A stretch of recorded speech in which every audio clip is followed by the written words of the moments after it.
नमस्कार दोस्तों, आप ये तो जानते हैं कि भारत एक ऐसा देश है जिसमें हिंदू धर्म को मानने वालों की संख्या सबसे ज़्यादा है। उसके बाद इस्लाम और ईसाई धर्म को मानने वाले आते हैं। लेकिन लगातार भारत को हिंदू राष्ट्र बनाने की मांग उठती रहती है। 2014 के बाद से देश में बीजेपी की सरकार आने के बाद इस मांग को और ज़्यादा मजबूती मिल गई, क्योंकि अब सत्ता एक ऐसी पार्टी के हाथ में है जो हिंदूवादी भी है और राष्ट्रवादी भी। हिंदू लगातार मांग कर रहे हैं कि देश को हिंदू राष्ट्र बनाया जाए। ऐसे 5 कारण हम आपको बताते हैं जिनके आधार पर देश में हिंदू राष्ट्र की मांग उठ रही है। सबसे पहला कारण आबादी पर आधारित है।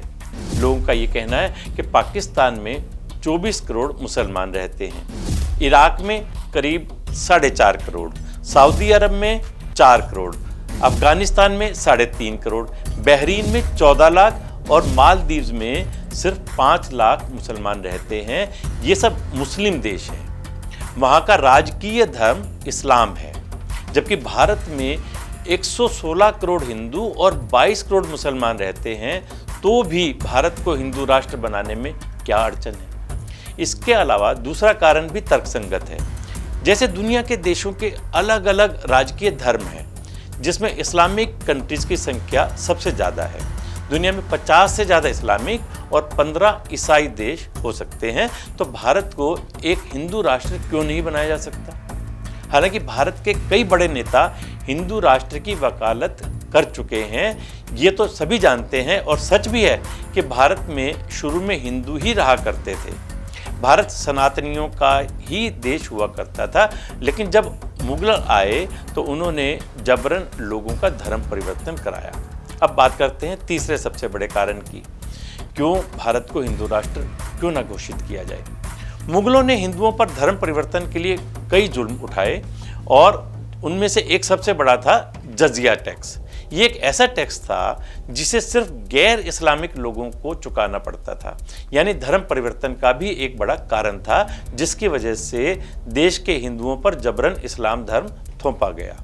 इतिहास गवाह है कि जब औरंगजेब का शासन था उस समय छत्रपति शिवाजी महाराज पूर्ण स्वराज की मांग कर रहे थे, लेकिन मुगलों के सबसे क्रूर शासक औरंगजेब ने उन्हें धोखे से बंदी बना लिया और उन्हें प्रताड़ित किया।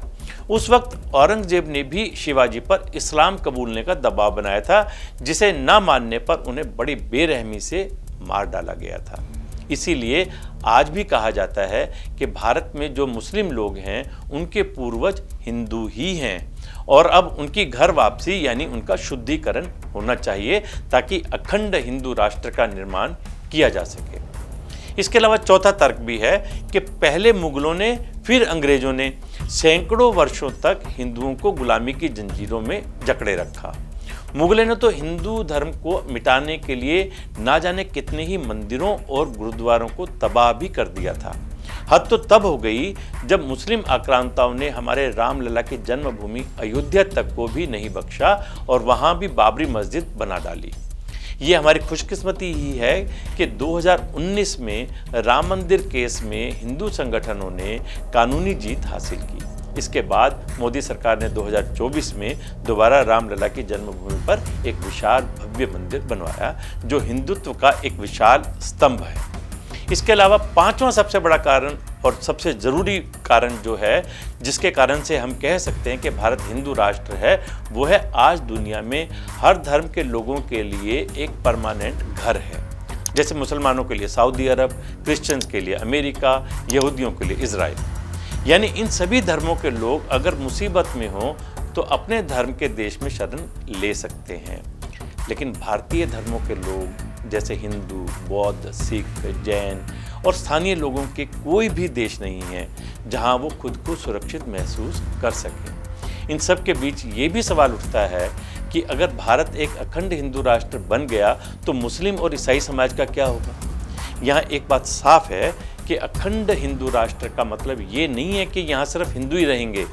जैसे किसी इस्लामिक देश में मुसलमानों के साथ हिंदू समाज भी रहता है, उसी तरह भारत में भी बाकी धर्मों के लोग शांति से रह सकते हैं। नमस्कार।